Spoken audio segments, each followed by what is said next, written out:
ఇక డీటెయిల్స్ చూస్తే విద్యుత్ కొనుగోలుపై జ్యుడిషియల్ కమిషన్ విచారణ జరుగుతుందని సీఎం రేవంత్ రెడ్డి అన్నారు. విద్యుత్ విచారణ కమిషన్ రద్దు చేయాలని కేసీఆర్ కోర్టుకెళ్లారని అన్నారు. సుప్రీంకోర్టు విద్యుత్ కమిషన్ రద్దు చేయాలదని విచారణ కమిషన్ చైర్మన్ను మార్చి విచారణ చేయాలని సూచించిందని చెప్పారు. ఇక కమిషన్ వివరాలు అడిగితే కేసీఆర్ ఇవ్వలేదని చెప్పారు. విభజన జరిగేటప్పుడు తెలంగాణకు 54% విద్యుత్ కేటాయింపులు చేశారని చెప్పారు. విద్యుత్ విచారణపై బీఆర్ఎస్ నేతలకు భయం ఎందుకని ప్రశ్నించారు రేవంత్ రెడ్డి. విద్యుత్ కొనుగోలులో వేల కోట్ల అవినీతి జరిగిందని ఆరోపించారు సీఎం.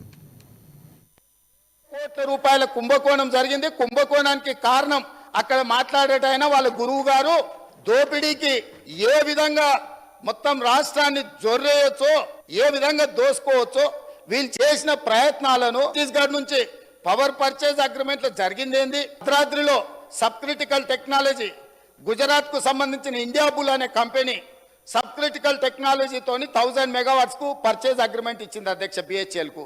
ఎవడైనా రాష్ట్రాన్ని దిగమింగటోడు దొరికితే వా బక్రాగాన్ని తీసుకొచ్చి మాకు అప్పచెప్పు, ఆ బక్రాగాన్ని నెత్తి మీద ఇవన్నీ పెడతాం, నువ్వు నీ పైసలు తీసుకొని పోని. అప్పుడు ఆ బక్రా ఎవరైనా అంటే అక్కడ మాట్లాడతాయన అయిండు.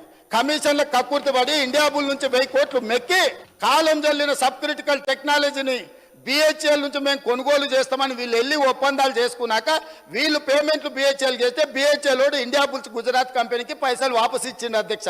అంటే ఇండియా బుల్స్ కు వీళ్ళకు మధ్యలో జరిగిన ఒప్పందం, జరిగిన అవినీతి లావాదేవీలు, చీకటి వ్యాపారాలు, దాంట్లో భాగంగానే ఇండియా బుల్స్ కంపెనీని బెయిల్ అవుట్ చేయడానికి వీళ్ళు బిహెచ్ఎల్ దగ్గరకు పోయి కాలం జల్లిన టెక్నాలజీని నామినేషన్ బేసిస్ మీద బిహెచ్ఎల్కి ఇచ్చి తెచ్చిండ్రు అధ్యక్ష.